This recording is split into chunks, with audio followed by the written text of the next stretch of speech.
for all of our audit operations. This is extending the contract an additional 2 years to 25, 26, and it will lock us in with our current pricing with just a 5% increase over the year. We're requesting approval.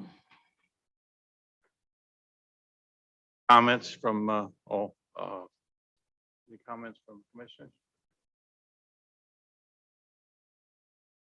All those in favor?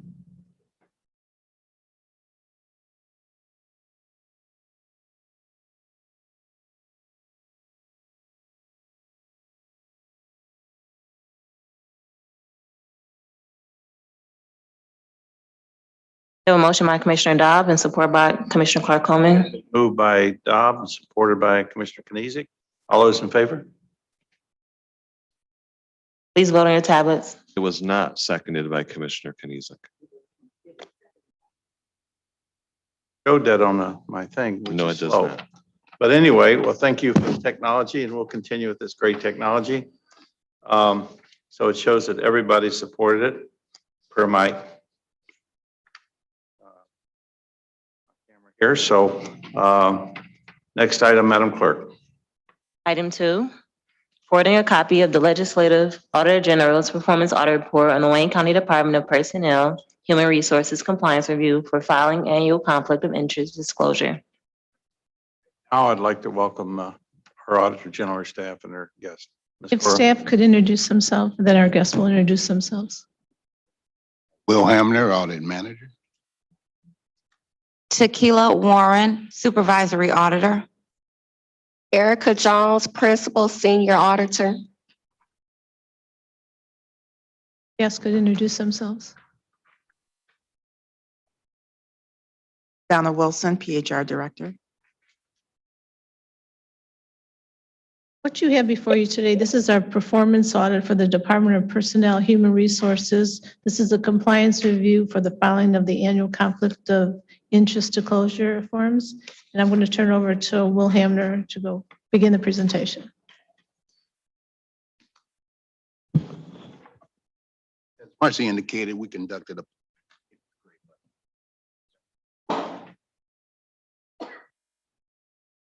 Hear you yet? Tap your. Do a. Yeah, I think it's, there we go. Yeah. We conducted a performance audit on the Department of Personnel Human Resources in regards Move the mic over to your. in regards to the conflict of interest disclosure process. Our objectives for this engagement, there were 2 objectives. One was to determine whether the contract manager's report was updated biannually in accordance with the Wayne County Procurement Ordinance. And the second objective was to determine whether the conflict of interest disclosure was filed by public servants of the county by March 15th of each year. And that's in accordance with the Wayne County Ethics Ordinance. Our scope for this engagement was for the calendar years 2019, 2020, and 2021. Our engagement was conducted in accordance with generally accepted governmental auditing standards. The methodology we use for this particular audit, we held discussions with personnel, human resource officials, as well as the procurement division management staff. And we also did analytical procedures. In addition to that, we also examined the electronic COI disclosure files that were recorded and generated out of the COI application to validate the accuracy of the records within that particular system. Just some background information. The HR Strategic and Informatic Division is responsible for administering the county's annual conflict of interest disclosure process. And again, that's in accordance with Section 40-5A of the Wayne County Ethics Ordinance. On April 5th, 2012, the Wayne County Commission amended the Wayne County Ethics Ordinance to require all public servants to file an electronic COI disclosure with the Wayne County Clerk by the March 15th deadline. In December 2014, the Wayne County Commission amended that ordinance to transfer the responsibility of administering the COI disclosure process from the clerk's office to the Department of Personnel Human Resources. Biannual review and approval of the contract manager's report. In accordance with section 12222 of the Wayne County Procurement Ordinance, the Procurement Division is responsible for maintaining an updated contract manager's report biannually. The contract manager's report is a listing of designated contract managers within each department and offices of the elected officials. The ordinance also requires the contract manager report to be submitted to the county commission for review and approval on the biannual basis. The procurement division is also responsible for selecting county employees to serve as evaluation committee members on contracts up for bid on county business. During the years of 2019 and 2020, we found that the Department of Personnel and Human Resources has utilized the COA application to administer and house the electronic filing of the disclosure forms that were completed by county public servants. Based on some limited analytical review, we determined, as indicated on the chart that you see on the screen here, that we saw an upward trend from the years of 2019 through the years of 2021 for those public servants that did not file a COI disclosure.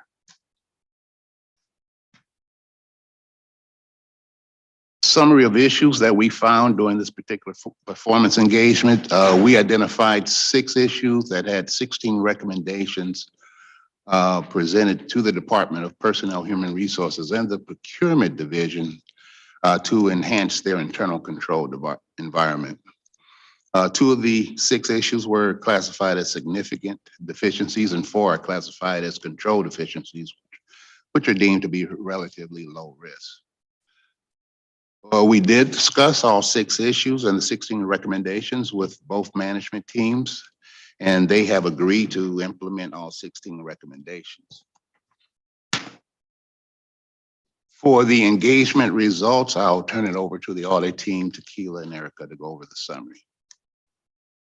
Yes, our first objective of the engagement was to ascertain if the contract manager's report is updated biannually in accordance with the Wayne County Procurement Ordinance.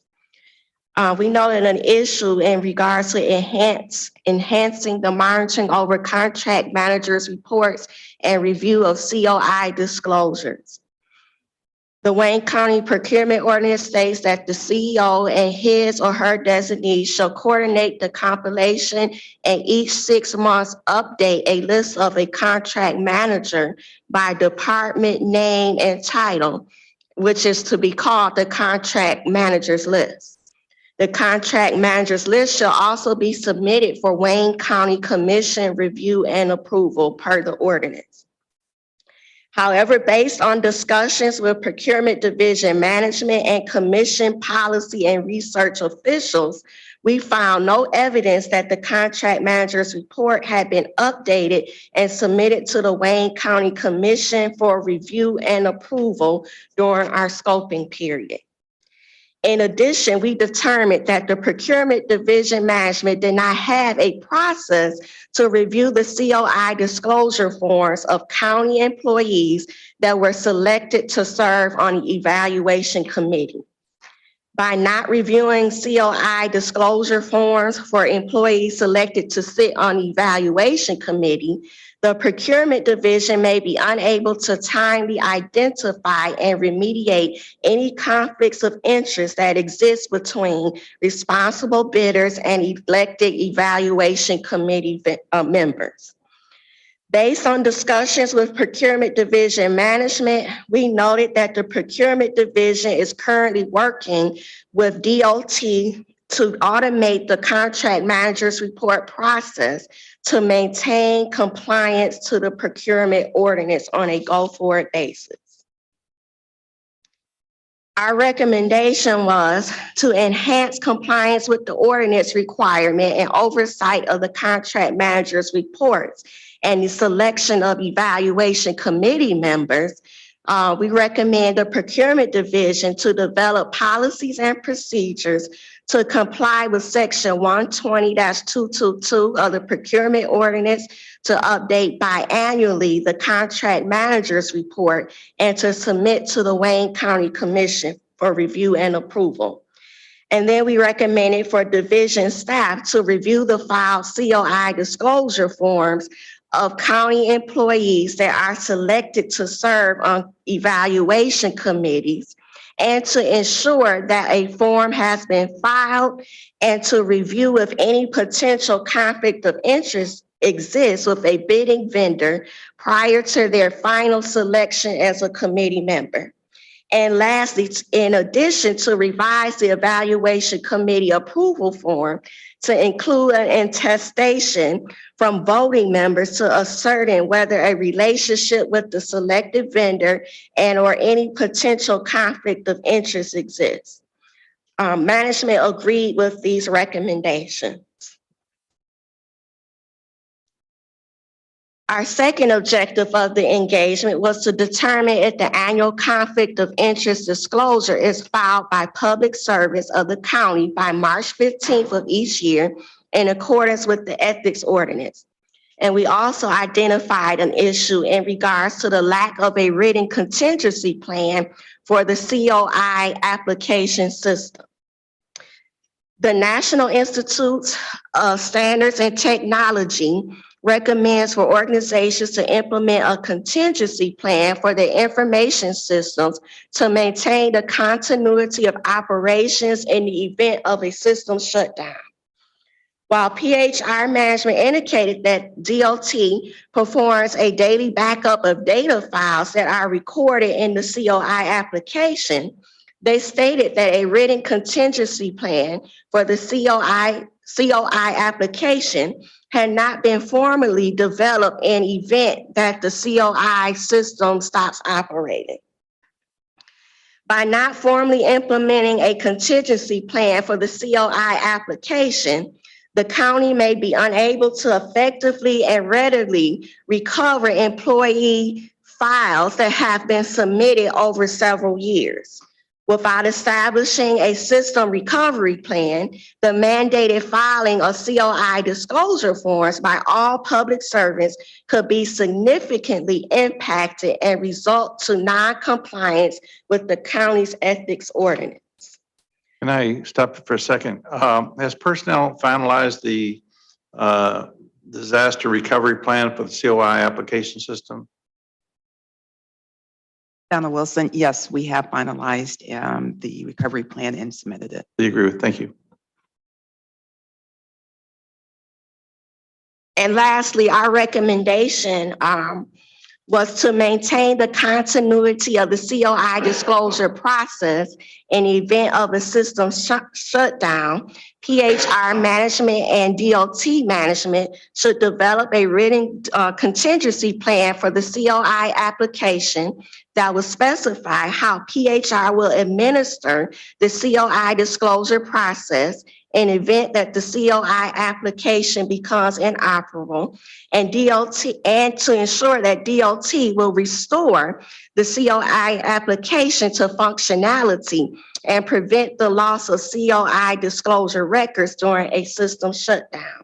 And we also recommended for management to ensure that a written contingency plan is reviewed and updated by PHR and DOT management at least annually to align to the current business practices. And management agreed with that recommendation. And then we also noted an issue in regards to the enhanced monitoring over unfiled COI disclosures. The Wayne County Ethics Ordinance states that each public servant shall file an annual public disclosure form. The statement shall be filed with the Wayne County Department of Personnel and Human Resources by March 15th of each year. Therefore, we assess county employees' compliance with the ordinance. We determined that there were several active county employees that had not filed a COI disclosure within a single year and or for multiple years during our scoping period. And that's indicated within the tables below, the trends that we saw over our scoping period. If I can interrupt here for a quick second. As a county, is there a countywide ethics training that's been considered by the CEO? As part of the new employee orientation, all new employees are made aware of the conflict of interest policy, and it is included at that stage. Additional trainings have not been provided. They have not been provided, you say? It is provided upon new employee orientation and then every year. So if you're thinking of a formal training, that's the only formal training. However, notice provisions of the COI and the conflict of interest is done every year at the disclosure. Thank you. Please proceed. In continuation, the procurement ordinance defines contracts managers as employees who regularly exercise significant discretion over the award and management of county procurements and those persons who serve on evaluation committees. As such, the ordinance states contract managers are required to file an annual conflict of interest disclosure.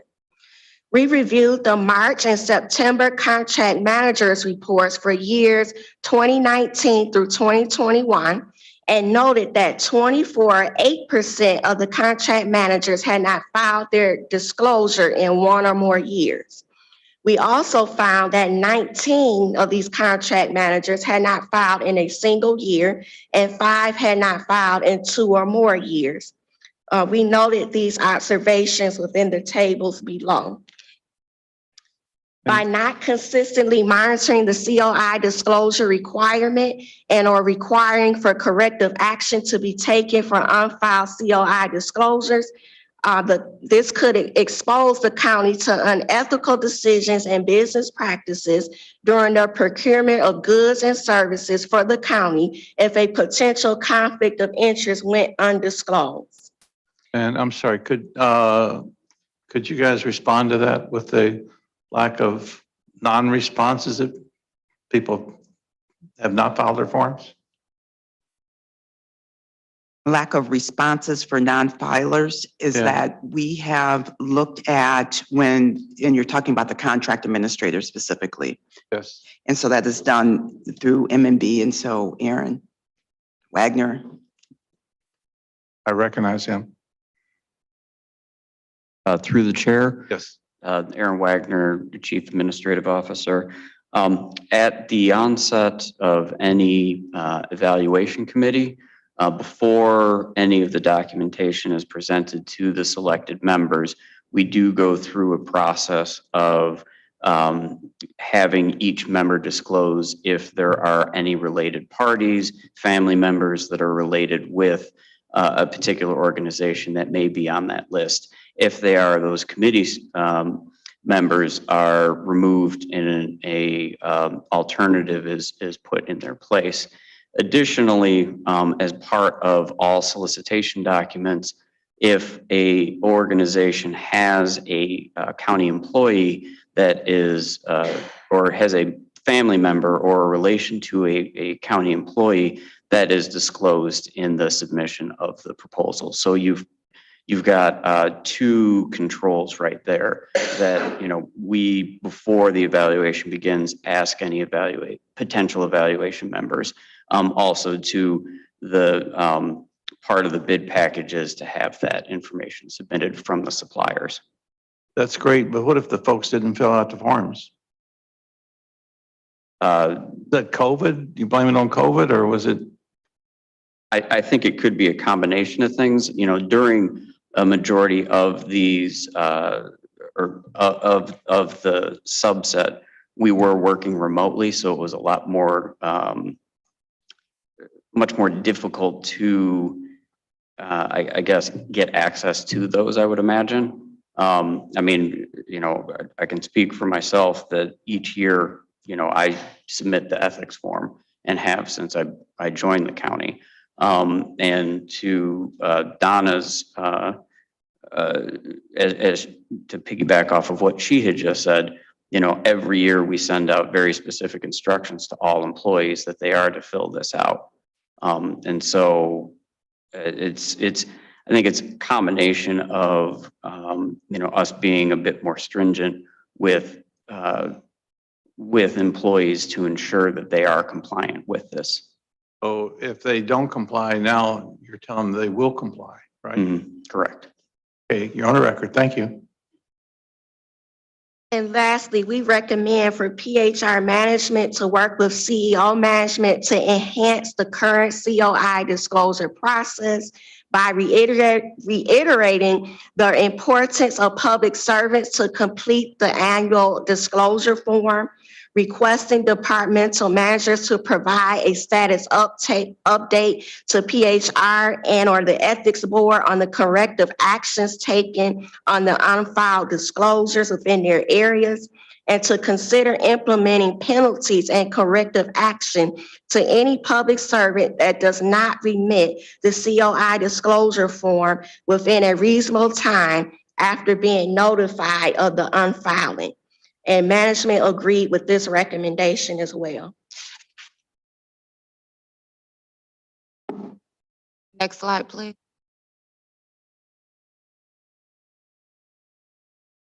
Validate COI application information to final non-compliant status report.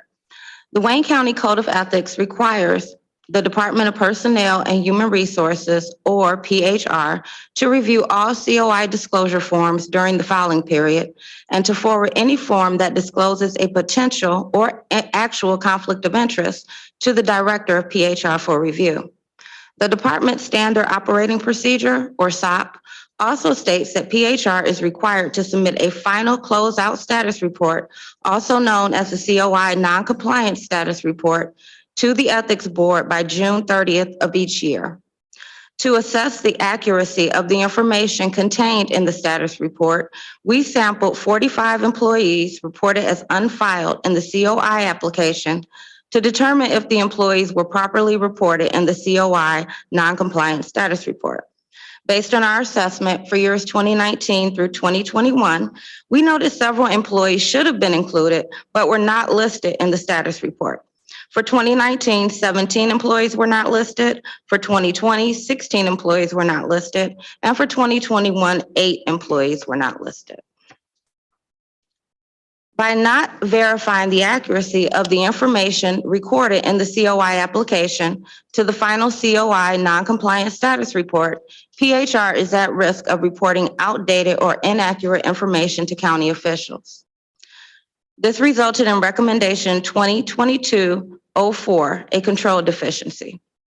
To mitigate the risk of reporting inaccurate information, we recommend for PHR management to A, conduct a periodic review of the unfiled COI disclosures that are recorded in the COI application to verify the accuracy of the records and to correct any errors that are identified within the system.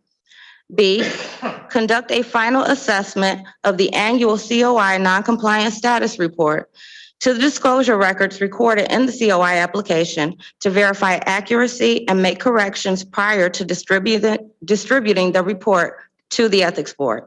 Management agreed with the recommendations. Enhanced communication and distribution process to county officials. The first risk we identified in this area pertained to communications with department heads.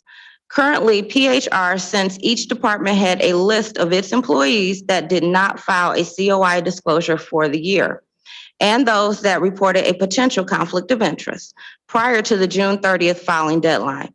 The department heads are requested to provide a response on the corrective actions taken within 30 days of receiving the notification. We requested PHR management to provide a sample of notification letters sent to and received from department heads in years 2019 through 2021. Management was unable to provide the notification emails for 2021. However, for 2019 and 2020, we received the notification emails distributed to 3 department heads. We noted that only 2 of the 3 departments provided a response explaining the corrective action measures taken. According to PHR management, department heads are only partially compliant in responding within 30 days, and the overall compliance rate could be improved. Could management respond to that one?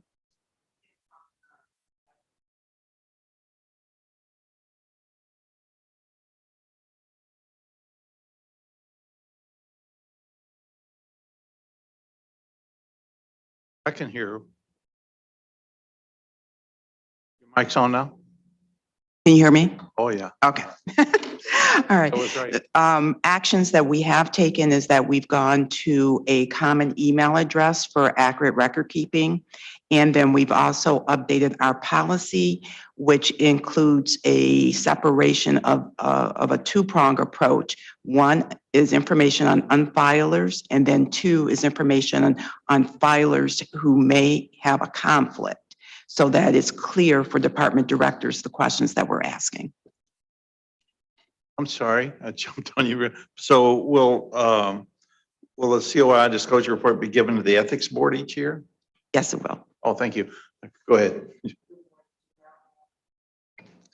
Chief Operating Officer with the County Executive's Office. I also wanted to reiterate about how management responded to compliance expectations for the departments, and wanted to assure you that even at the County Executive's Office, that we have provided already notices and will continue to provide notices with regard to expectations of complete compliance with responding. That has already started and will continue. Appreciate that. And if you're on it, I know it's getting done. Thank you Appreciate very that. much. Thank you. Please proceed. Communications to the Director of PHR. PHR management stated that the division director sends an email and a final closeout report on compliance to the Director of PHR as of June 30th of each year. We requested copies of the emails along with the attachments that were provided to the Director of PHR for years 2019 through 2021. PHR was able to provide the email that was sent to the director in 2020. However, the department was unable to provide the emails and attachments for 2019 and 2021. Lastly, communications with the Ethics Board. According to the SOP, PHR is to provide the COI non-compliance status report to the Wayne County Ethics Board by June 30th of each year. However, we found no evidence that the status report was sent to the Ethics Board during our scope period. By not obtaining timely responses from department heads and county officials, PHR may be unable to effectively evaluate and review corrective actions taken on public servants that failed to file a COI disclosure, or those employees that disclosed a potential conflict of interest with the county vendor. Further, by not centrally maintaining the email communications and final status reports sent to Wayne County officials, PHR may not be adhering to its own guidelines stated within policies and procedures. In addition, inconsistent business practices could lead to noncompliance with the ethics ordinance. Recommendation 2022-05, a control deficiency. We recommend PHR management enhance processes to A, distribute and communicate the PHR policy that instructs department heads to provide a response to the notification emails distributed for COI disclosures and non-filers within 30 days. B, centrally retain all email communications to and from department heads and county officials explaining the corrective actions taken by the departments. And C, centrally retain the email communications and annual final status reports sent to the Wayne County Ethics Board for future reference and validation. Management agreed with the recommendations.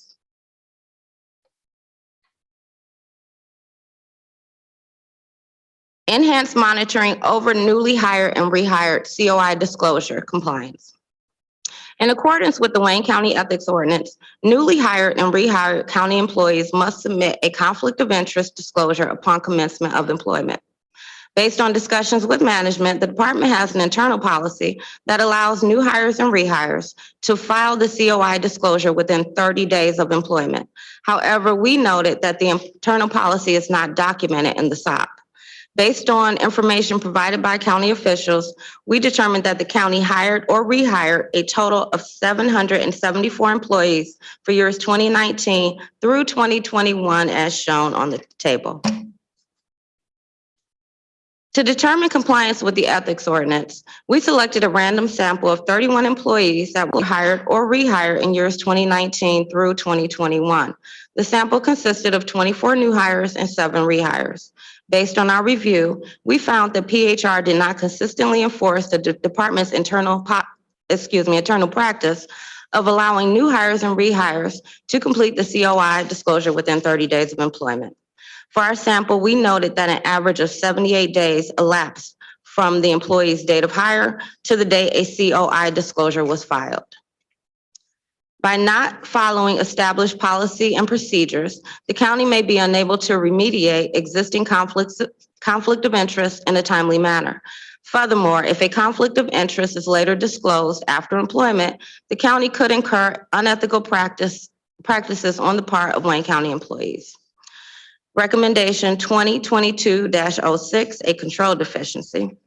To enhance the monitoring process over COI disclosure compliance of newly hired and rehired employees, we recommend that PHR revise its standard operating procedures to include a detailed policy and procedure to ensure that all newly hired and rehired employees are compliant with the ethics ordinance within the first 30 days of employment.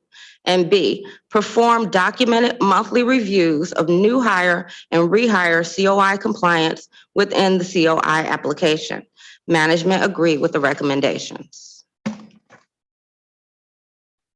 Overall, the Department of Personnel and Human Resources has been effective in meeting its goals and objectives to inform county officials of the annual COI disclosure requirements and processing manual COI disclosure forms.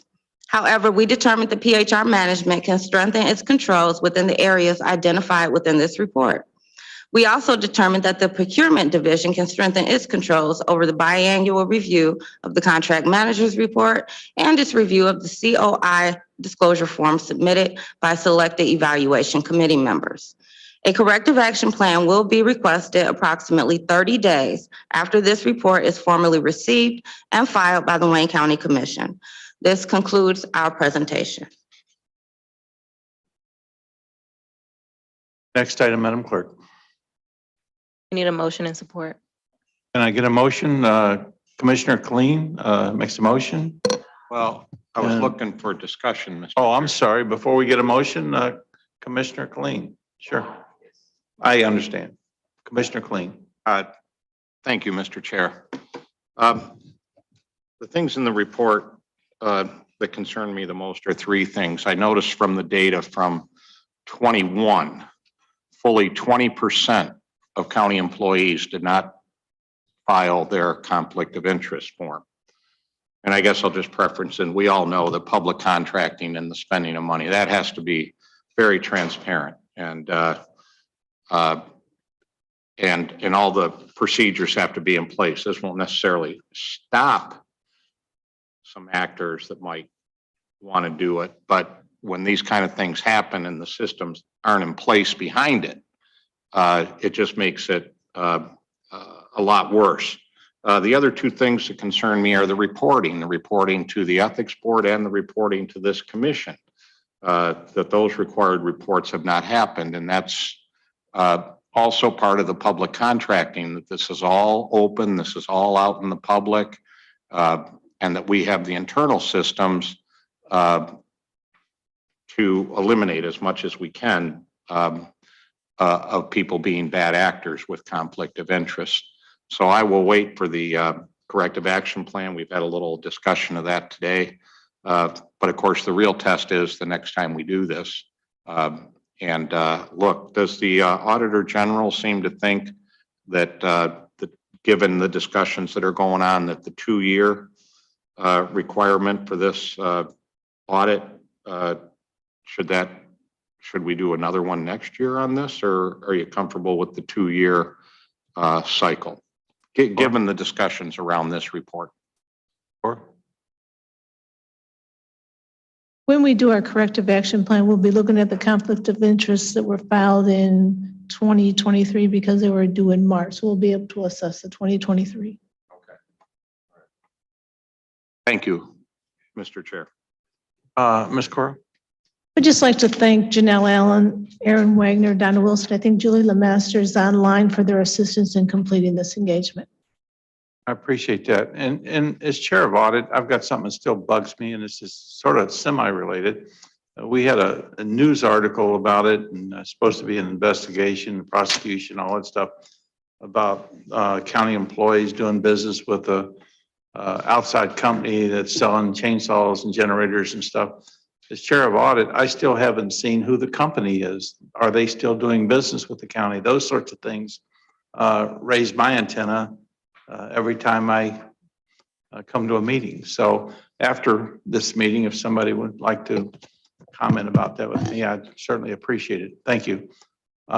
So there's been a motion by Commissioner Dobb. Can I get a support? Support by Commissioner Cleen. Any further discussion? Commissioner Coleman. You know, I'm surprised that that the personnel, they're able to get away with not filing those reports, because they certainly stay on the commissions every year. We have to file those reports, and we don't have a lot of time. We don't have it filed within the next, after they request it, within a couple of days, we get another email. And so I'm just surprised that personnel didn't follow up necessarily on these, but allowed it to happen for such a long time. And all the management agreed with the everything with. All right, what'd you say? Management agreed with what the auditor's findings were, and I think we're going to see an improvement. Thank you. Anything further? All those in favor?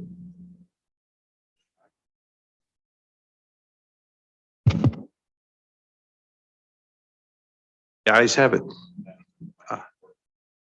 Yeah. Next item, Madam Clerk. F, such other matters as may be properly submitted before the committee. There are none. Next item. Oh, I'm sorry. Ms. Cora?